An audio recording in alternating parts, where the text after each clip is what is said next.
오늘 사도신경 8번째 시간 말씀 나누도록 하겠습니다. 우리는 사도신경의 내용 가운데 아버지 하나님에 대한 고백을 처음으로 살펴보았고, 그리고 세 번째부터 오늘 8번째까지의 설교가 바로 예수 그리스도에 대한 주제를 담고 있습니다. 우리는 사도신경을 통해 주님이신 그리스도께서 과거와 현재와 미래에 우리를 위해 행하시는 그리스도로서의 일들을 고백하고 있는 중입니다. 그리스도이신 주님께서 과거에 우리를 위해 행하신 일이란 우리를 위해 고난받으시고 십자가에 못 박혀 죽임 당하시고 장사되시고 그리고 죽음의 세계라고 일컬어지는 음부에까지 내려가셨다가 부활하시고 승천하신 것, 이것이 과거에 있었던 일에 대한 고백입니다.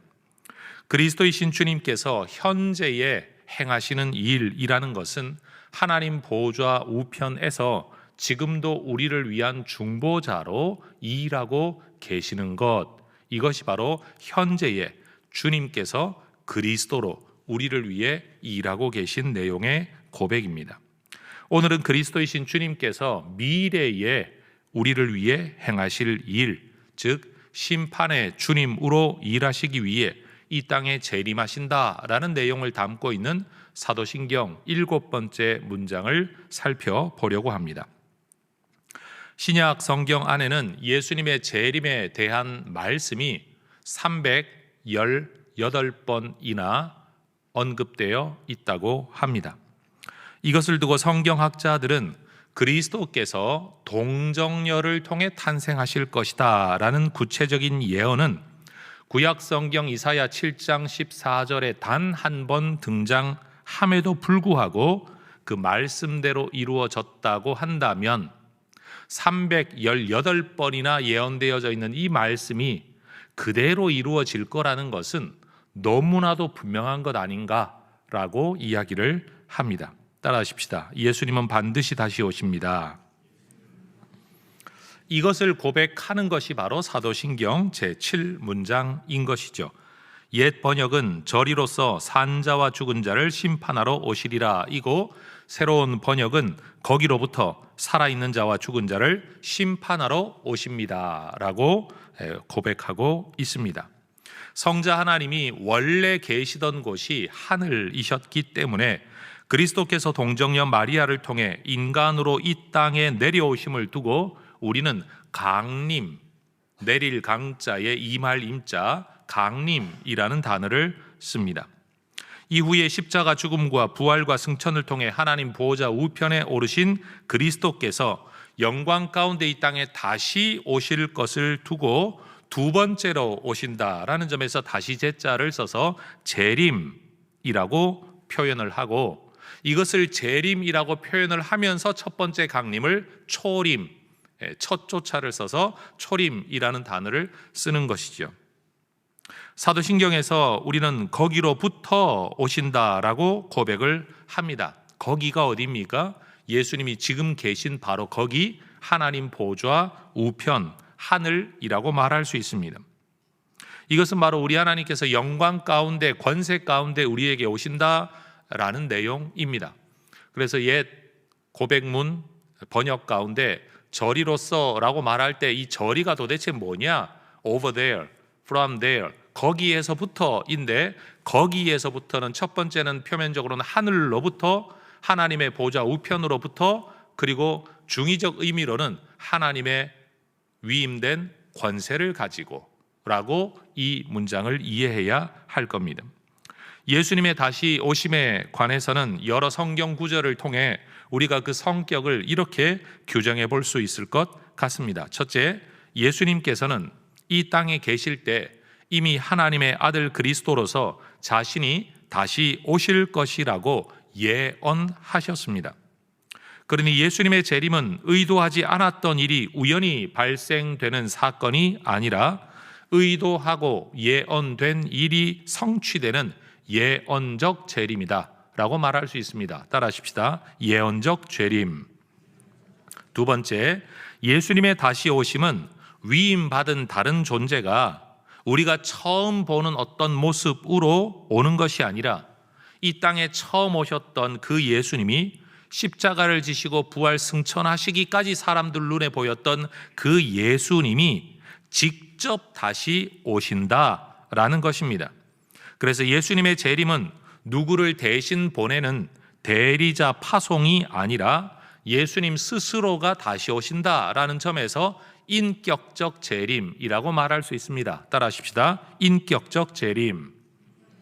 세 번째, 예수님께서 다시 오실 때는 예수님이 승천하실 때 사람들이 보았던 그 모습 그대로 다시 오실 겁니다. 그래서 예수님의 재림은 영적인 재림이 아니라 변화한 부활하신 그 몸 그대로 오신다라는 점에서 육체적 재림입니다. 따라하십시다. 육체적 재림. 네 번째, 예수님의 다시 오심은 믿는 자들만 볼 수 있거나 한 지역의 사람들만 볼 수 있는 것이 아니라 믿지 않는 자들과 지구상에 거하는 모든 사람들이 볼 수 있는 모습으로 다시 오실 겁니다. 이때 예수님의 재림은 어디부터 시작하여 어디까지, 다시 말하면 동양부터 시작해서 서양까지, 아니면 저쪽 아프리카부터 시작해서 아시아 대륙까지 이런 순차적인 것이 아니라 전 지구, 전 창조 세계가 실시간으로 목격할 수 있는 방법으로 오실 것입니다. 그래서 예수님의 재림은 모든 피조 세계가 목격할 수 있는 가견적, 가시적, 공개적, 우주적 재림이다 라고 말을 할 수 있습니다. 너무 많아서 따라하지 않게 하겠습니다. 다섯 번째, 예수님이 다시 오실 때 모습에 대하여 여러 구절들의 반복되는 표현이 구름을 타고 라는 표현입니다. 하늘 구름을 타고 오실 거다, 그가 구름을 타고 오실 거다 라는 표현들이 성경 구절에는 굉장히 많이 등장합니다. 성경이 기록될 시기에 사람들의 의식 속에 구름은 하늘과 땅을 가리는 경계였습니다. 구름 그 너머는 신적 영역, 구름이라는 것은 또 신적 임재의 상징으로 받아들여졌습니다. 그러니 구름을 타고 오신다라는 것은 여러분 차를 타듯이 탑승, 승차의 개념이 아니라 구름을 타고라는 말은 신적 권위와 영광 가운데라고 해석을 해야 합니다. 그래서 예수님께서도 마태복음 24장 30절에 구름을 타고 오리라 라고 말씀하시고는 곧 이어서 뭐라고 말씀하시는가 하면 능력과 큰 영광으로 오실 거다라고 부연 설명하시는 거예요. 그러니까 구름을 타고 라는 말에 예수님의 직접적 해석이 뭐냐? 능력 가운데, 영광 가운데.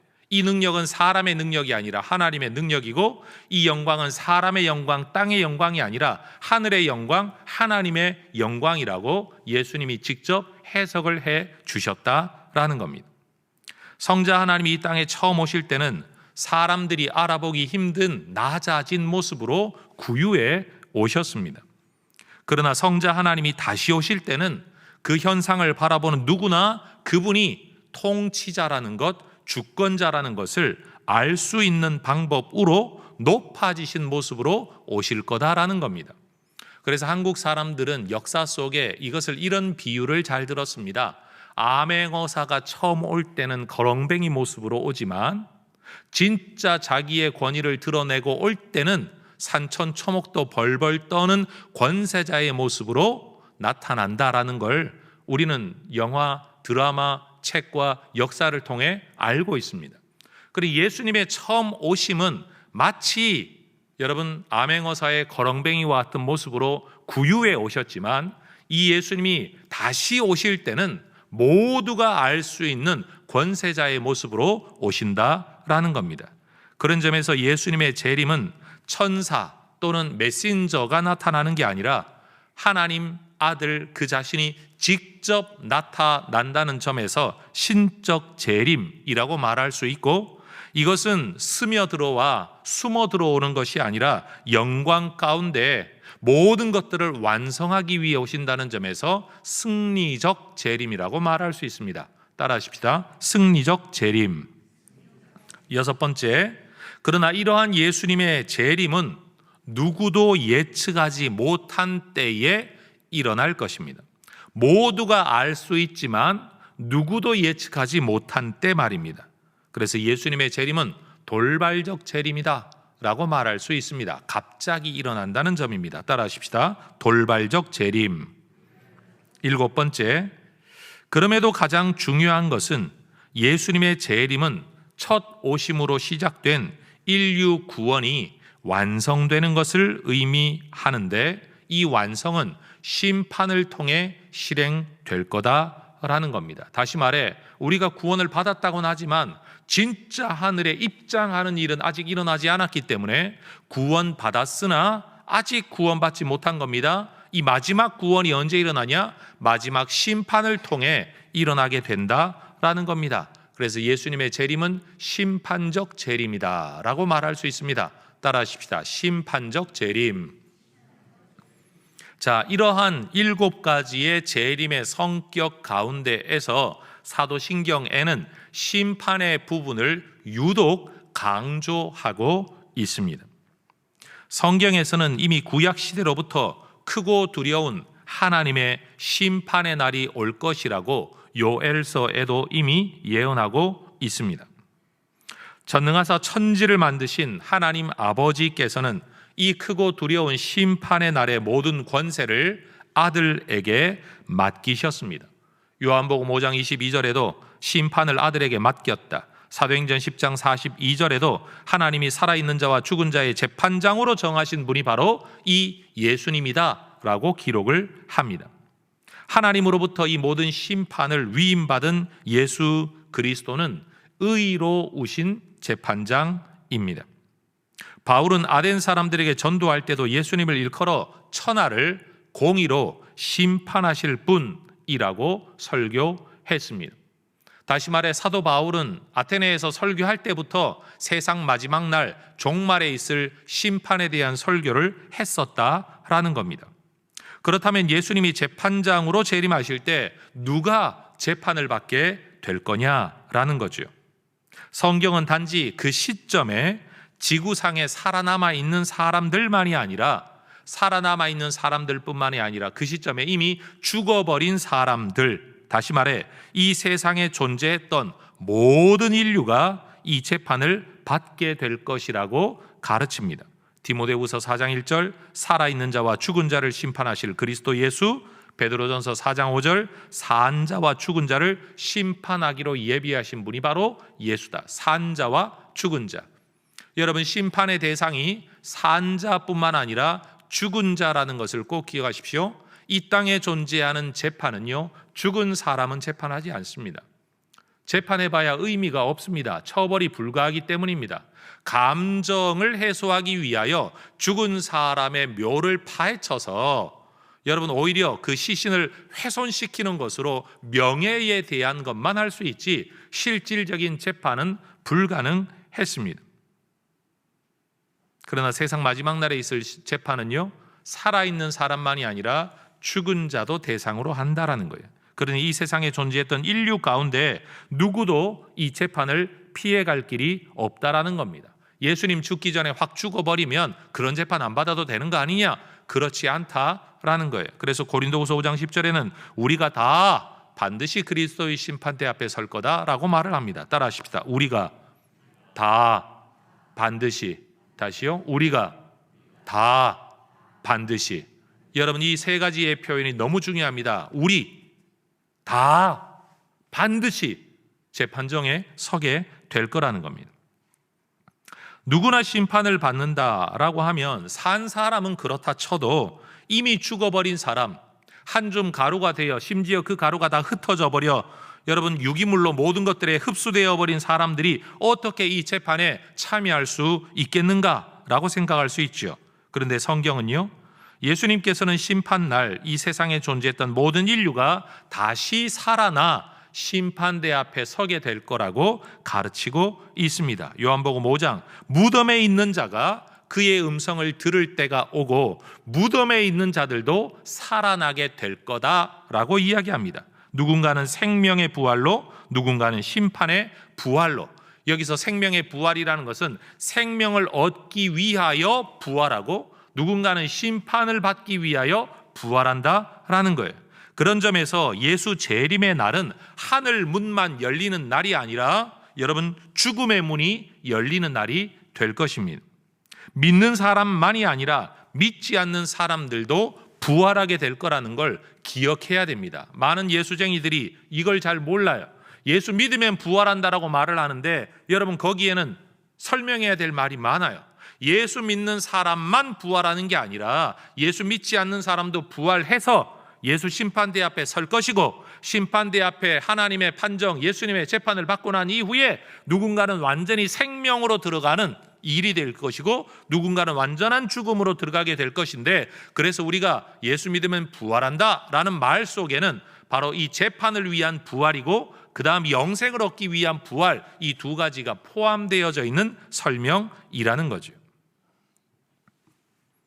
그렇다면 심판의 내용과 기준은 도대체 무엇이냐? 이 심판에서는 먼저 생명책에 이름이 기록된 여부에 따라 천국과 지옥으로 나누어질 것입니다. 따라하십시다. 생명책. 성경은 분명히 사람들의 이름이 기록된 책이 있다.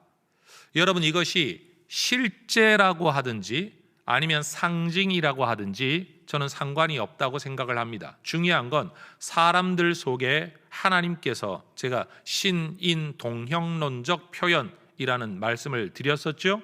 우리가 내 이름이 기록되어 있다 어딘가에 라는 것이 기록 문화 속에 우리가 살고 있었기 때문에 우리 하나님께서도 너희의 이름을 내가 알고 있다 정도로는 그 확실성을 가르쳐 주시기가 뭔가 부족하다고 여기셨는지 너희의 이름이 여기 분명히 기록되어 있다라는 형태로 말씀하신 예언이 바로 생명책이라는 단어입니다.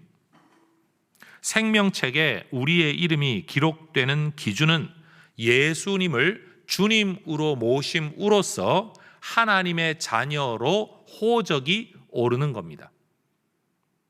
여러분 이것은 우리의 인간 문화 속에서도 입양 개념이 있지요. 태어나면 호적에 이름을 올리는 것처럼 입양되어도 우리의 호적에 누군가의 아이의 이름을 올립니다. 그러면 이 아이는 법적으로 공식적으로 이 가문의 자손이 됩니다. 우리가 예수를 믿으면 하나님의 자녀가 되고 하나님의 자녀가 되어 생명책, 다시 말해 이 생명책은 하늘책이라고도 말할 수 있을 겁니다. 하나님의 족보책이라고도 말할 수 있을 겁니다. 하나님의 족보를 알려주는 게 아니라 하나님께 속한 사람들의 족보라는 뜻에서 말이에요.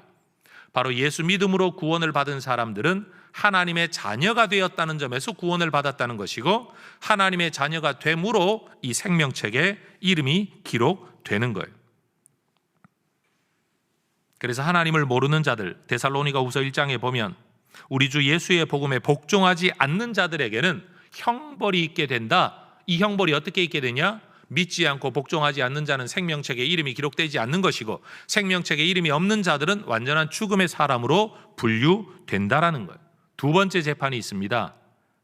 행위책에 기록된 내용에 따라 우리는 또 심판을 받게 될 것입니다. 계시록 20장 12절에 보면 자기 행위를 따라 책들에 기록된 대로, 책들, 여기는 이름만 기록한 게 아니라 행위들이 기록되어 있다는 점에서 단수 생명책이 아니라 여기는 행위를 기록한 책들이라고 이야기를 합니다. 여기에 따라 우리는 재판을 받게 된다라는 거예요. 세상 마지막 날의 재판이 생명책과 행위책들에 근거한다는 이 성경 기록 앞에서 우리는 믿음만 있으면 행실은 필요 없다라는 것이 아니라 믿음과 행실 모두가 올바른 신앙이다라는 것을 깨달아야 합니다.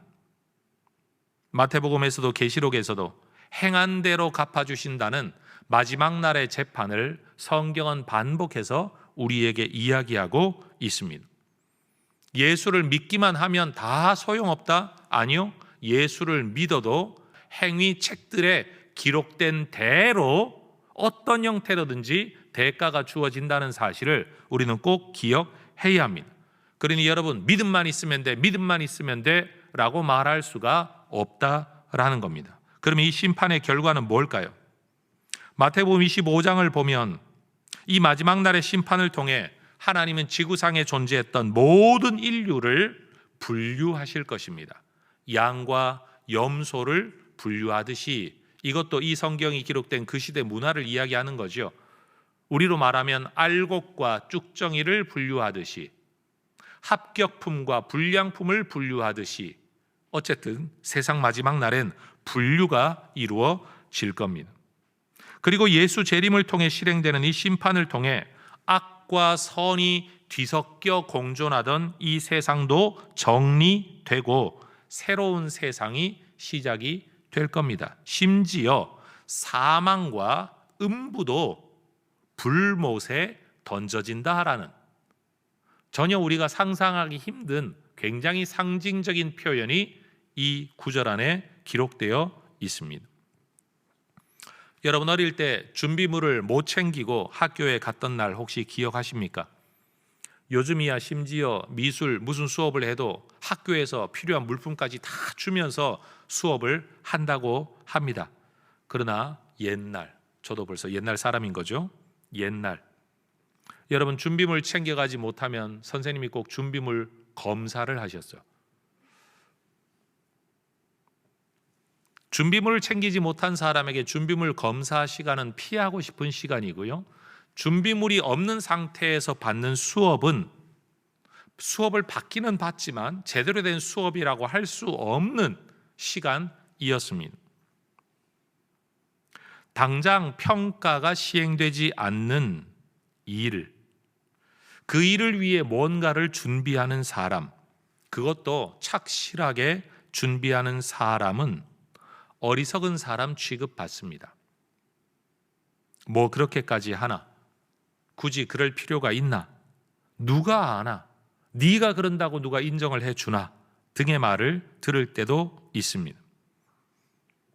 세상이 혼란하고 질서가 확립되지 않았을 때는 눈치껏 이익을 따라 강한 자 편을 들고 악한 일을 해도 그때는 무쳐 지나갑니다. 일제강점기 시절이 그러했습니다. 6.25 전쟁 때 그러했습니다. 우리나라 군인들도 여러분, 베트남에 가서 월남전을 치를 때에 전쟁통이니까 어쩔 수 없다라고 했던 수많은 일들이 그때는 다 묻혀 지나갔습니다. 그러나 질서가 확립되고 그 일들에 대한 평가가 시작이 되면 어쩔 수 없었던 일들이 여러분, 정당한 재판을 받게 되는 날이 옵니다. 준비하지 않은 사람은 요행을 바랍니다. 준비한 사람만이 확실한 안전을 얻을 수 있습니다. 무질서한 현실을 전부로 생각하는 사람은 마음껏 살 수 있습니다. 그러나 심판과 재판이 올 거라는 것을 인식하는 사람은 무질서한 세상 속에서도 자기 나름의 질서를 추구할 수밖에 없습니다. 그 무질서한 세상 속에서 질서를 추구하는 사람은 과도한 사람, 별난 사람, 너만 잘났냐? 라는 말을 분명히 듣습니다. 막 사는 사람들에게 그들은 걸림돌입니다.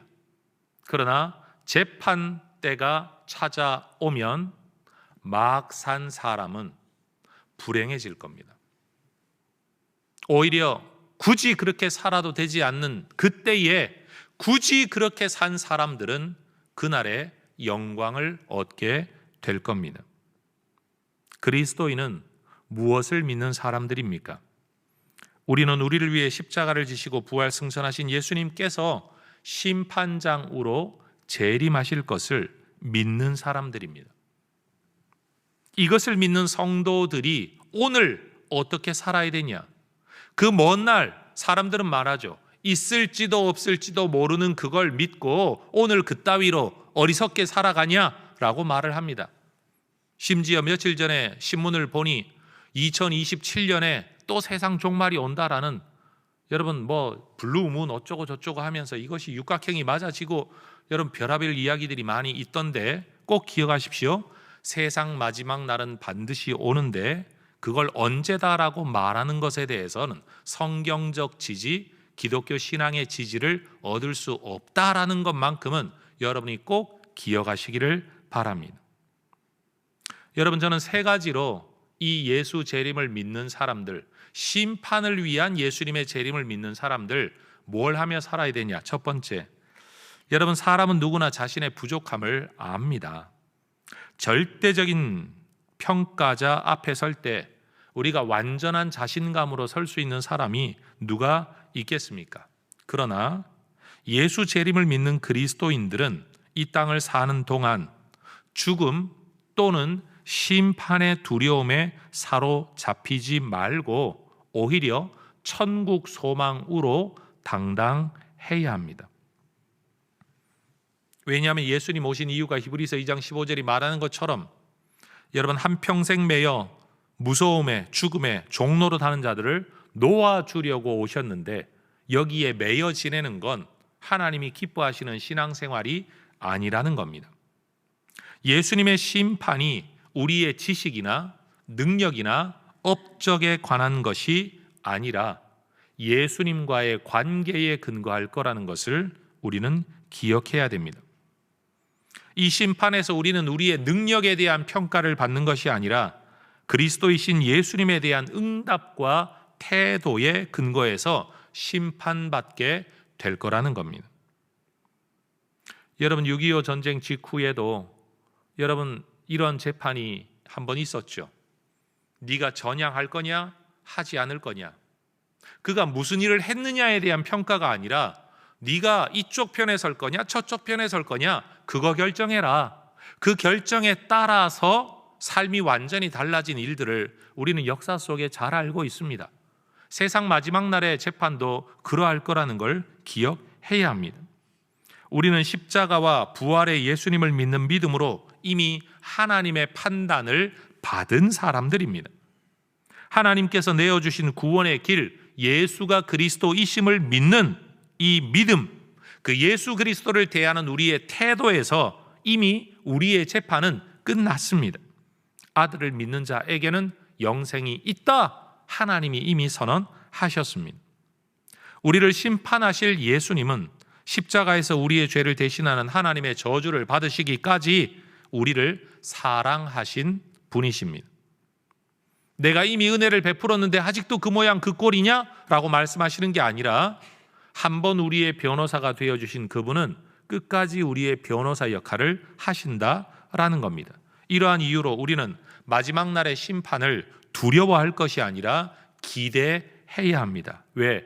그 자리에서는 우리의 부족함에도 불구하고 영원한 구원이 선포될 것이기 때문입니다. 그래서 우리는 은혜의 보좌 앞에만 아니라 그리스도의 심판의 보좌 앞에도 담대함으로 나아갈 수 있는 겁니다. 그러니 예수 재림과 심판을 두려워할 것이 아니라 기대하는 것이 예수를 제대로 믿는 사람들의 반응이라는 겁니다. 두 번째, 예수 재림을 믿는 우리는 이 땅을 사는 동안 구원주이신 예수님뿐만 아니라 심판주이신 예수님을 전도해야 합니다. 십자가에서의 그리스도를 만난 사람에게는 재림하시는 예수님은 구세주로의 다시 만남이 됩니다. 그러나 십자가에서의 그리스도를 만나지 못한 사람들에게는 재림하시는 예수님은 심판주로 만나게 될 겁니다. 지금 예수님을 만나면 구세주로 만날 수 있지만 마지막 날에 예수님을 만나면 심판장으로 만나야 된다라는 겁니다. 그러니 여러분 그 마지막 날이 오기 전에 빨리 미리 예수님을 만나도록 사람들에게 이 예수님을 증거해야 한다는 겁니다. 예수 안에 있는 우리에게는 정죄함도 없고 심판의 두려움도 없지만 그리스도 십자가를 받아들이지 못한 사람들은 예수님을 인정하지 않는 자신을 예수님이 심판하실 거다. 내가 인정하지 않고 무시했던 그분이 나를 심판하실 거다. 여러분, 이거 얼마나 큰 두려움이 되겠습니까? 재림하시는 예수님을 준비할 수 있는 방법은 믿음뿐입니다. 때때로 우리가 이 땅을 살면서 참 무시하거나 미워하는 어떤 사람들에 대하여서 여러분, 어느 성도들의 간증과 책들을 읽어보면 제 이야기가 아니라 그런 책들에 근거하면 자기가 그렇게 무시하고 그렇게 싫어했던 어떤 사람에 대하여 하나님께서 꿈이나 환상 가운데, 기도 가운데 깨닫게 하시기를 그가 어떤 사람인가, 내게 어떤 사람인가를 알려주심으로써 그 사람에 대한 누군가의 인식이, 태도가 완전히 바뀌었다는 이야기를 우리는 자주 듣습니다. 바로 그겁니다, 여러분. 내가 무시했던 분이 재판장으로 오신다. 내가 존중하고 경배했던 분이 재판장으로 오신다. 이분이 재판장으로 오시는 건 정해져 있는데 오늘 내가 어떻게 대할 거냐에 따라 그때의 만남이, 여러분, 내용이 다를 건 너무나도 뻔한 것 아니겠습니까? 세 번째, 예수 재림을 믿는 우리는 이 땅을 사는 동안에 누가 알아주지 않아도, 내가 이렇게 산다고 누가 나를 알아주나 싶어도 예수님의 의로운 재판을 기대하고 하나님의 상 주심을 바라보며 오늘을 충성스럽게 성실하게 살아가야 합니다.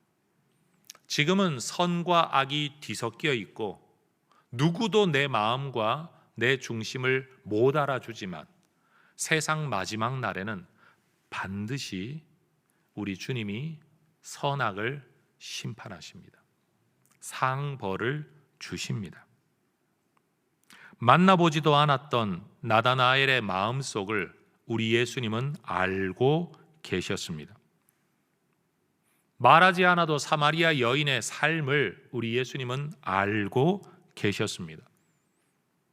헌금하는 흉내는 냈지만 속마음이 어떠한지 아나니아와 삽비라의 마음도 우리 주님은 다 알고 계셨습니다. 주님은 우리가 누구인지를 아시고 우리가 어떻게 살았는지를 아시고 어떻게 살아가고 있는지도 알고 계십니다. 그래서 시편 139편은 끊임없이 주님이 나를 아신다, 주님이 나를 아신다 고백합니다. 왜 그럴까요? 제가 이 구절을 읽으면서 이런 생각을 해보았습니다. 세상이 나를 알아주지 않을수록 내가 의지할 수 있는 건 하나님밖에 없다. 하나님은 아신다. 하나님은 아신다. 처자식 몰라주고 부모님도 내 속을 몰라도 하나님은 아신다. 사실은 그것이 우리가 기도하는 이유, 기도할 수 있는 믿음 아닙니까? 이 세상에 누구도 예수님을 속일 수 없습니다. 여러분, 세상 법정은요, 더 힘센 변호사 고용하고 여러분 좀 더 빽 가지고 압력을 가할 수 있고 은폐만 잘할 수 있다면 내 범죄는 속일 수도 있고 형량을 감소받을 수 있지만 예수님의 재판정 앞에서는 그런 일이 불가합니다. 바울이 예수 그리스도의 복음을 위한 삶에 그렇게 전념할 수 있었던 이유가 뭘까요? 우리는 다메섹으로 가는 길에서 예수가 그리스도를 만난 그 감격, 지난날 그리스도와 그를 믿는 사람들을 핍박했던 것에 대한 어떤 죄책감 때문에 그가 열정적으로 살았을 거다, 진리를 발견했기 때문이다 라고 이야기를 합니다만 꼭 거기에 한 가지 더해져야 될 것이 있습니다. 그게 뭐냐? 내가 내 목숨을 걸고 살아가고 있는 예수가 재판장으로 나를 재판하게 될 거라는 사실을 믿을 때, 내가 이 예수를 위하여 오늘 쏟아붓고 있는 모든 희생이 절대 없어지거나 사라지거나 무시당하지 않을 거라는 것을 알았다라는 거죠.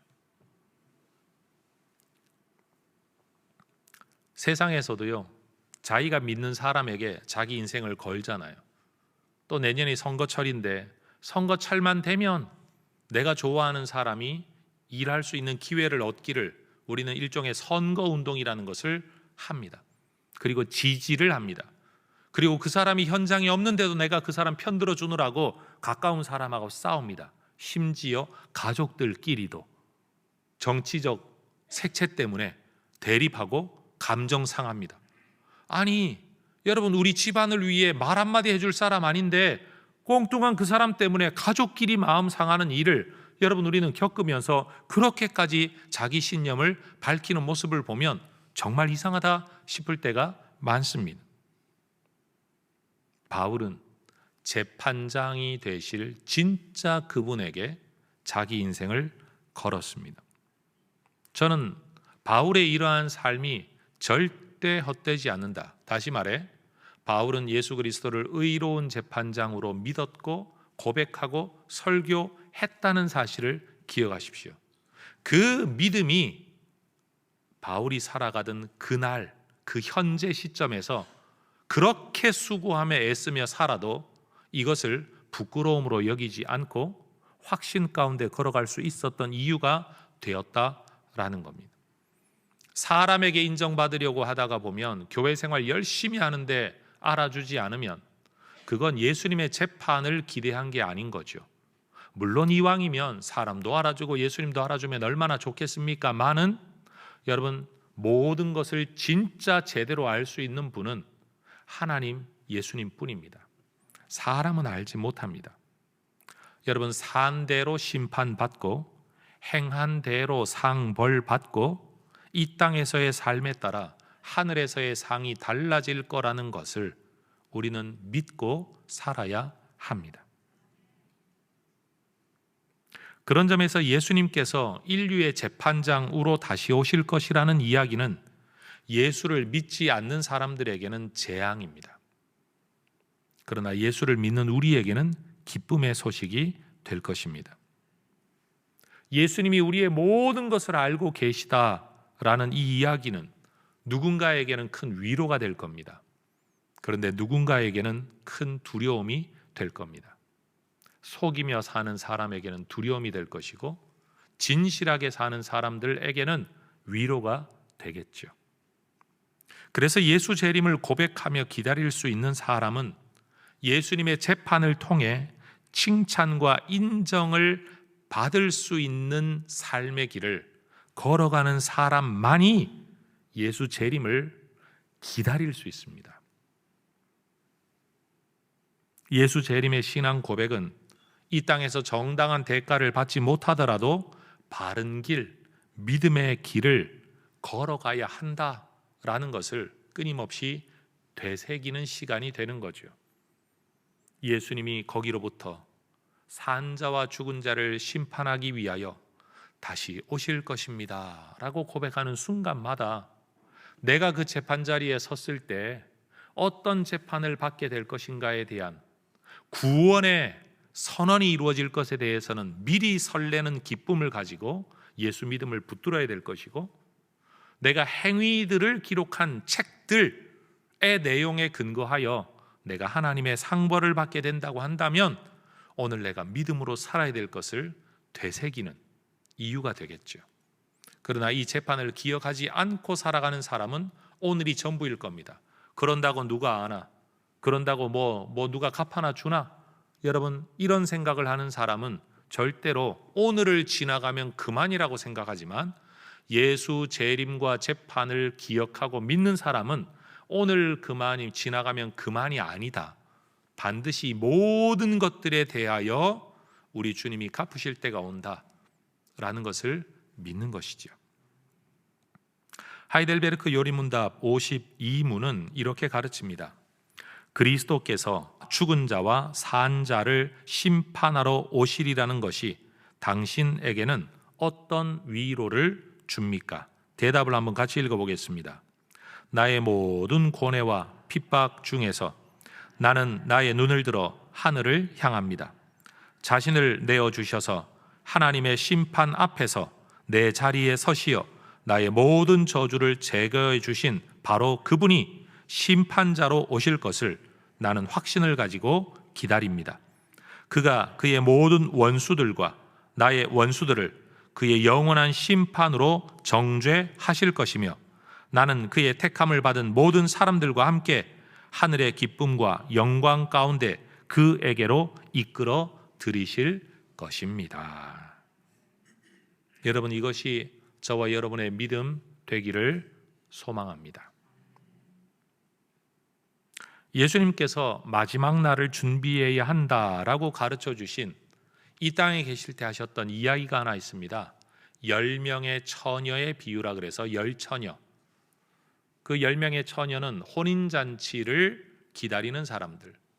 혼인잔치는 유대의 문화를 이야기해야 됩니다. 여러분, 신랑이 신부의 집을 방문하는데 언제 올지를 모릅니다. 신부와 함께 모두가 그때를 기다려야만 합니다. 언제 올지 모르기 때문에 낮이 될 수도 있고 밤이 될 수도 있기 때문에 여러분, 등불을 잘 준비하고 언제든지 대기해야 되는데 낮에 오겠지, 속히 오겠지 라고 생각하며 기름을 준비해 놓지 않은 처녀들이 있었는데 한밤중에 오니까 마중 갈 수가 없어서 이 잔치에서 소외된 유대 문화의 결혼 비유를 한 예수님의 이야기가 있습니다. 여러분, 이 땅을 살면서 재림과 심판을 기억하지 않으면 오늘이 전부인 것 같습니다. 그러나 우리는 기억해야 됩니다. 오늘이 전부가 아니다. 또 누군가는 말합니다. 땅에서 상을 많이 받으면 하늘에서 상이 없다. 그 거짓말입니다. 성경에 그런 말 없습니다. 땅의 상은 땅에서 주는 거고 하늘의 상은 하늘에서 주는 겁니다. 여러분, 하나님이 다 갚으실 때가 온다라는 겁니다. 저는 세상적으로 이렇게 표현하고 싶어요. 세상적으로라고 말을 했습니다. 이왕이면 여러분들이 땅에서도 사랑과 인정과 많은 상을 받고 하늘에서도 상 받으실 수 있기를 축복합니다. 그러나 모든 사람이 그렇게 살 수는 없을 겁니다. 그리고 대부분의 사람은 나는 인정 못 받고 있다, 사랑 못 받고 있다는 생각이 훨씬 많습니다. 저도 마찬가지입니다. 이런 우리가 오늘을 견딜 수 있는 힘이 어디에서 오는가 하면 하나밖에 없습니다. 이럴 바에야 내가 나를 챙겨야지 라고 생각하기 시작하면 우리는 점점점 신앙의 가치를 쫓는 것보다는 세상의 가치를 쫓는 사람으로 삶의 방향이 뒤틀릴 수밖에 없습니다. 인정과 사랑과 마땅한 대접을 못 받는데도 그래도 믿음의 가치를 지킬 수 있는 사람, 그럴 수 있는 길은 하나밖에 없습니다. 내가 여기서는 못 받아도 하나님은 반드시 갚아주실 거야. 마지막 날의 심판을 통해 내 영광이 드러나게 될 거야. 이걸 믿어야만, 붙들어야만 그래도 끝까지 바른 길을 갈 수 있다라는 겁니다. 여러분, 이 예수 심판, 재림을 위한 심판, 심판을 위한 재림, 여러분, 이 두 가지의 분명한 믿음의 고백 우리 모두가 되새기면서 오늘 내가 걷는 신앙의 길이 여러분 올곧은 길, 하나님 기뻐하시는 길 되시기를 주의 이름으로 축원합니다. 기도하겠습니다.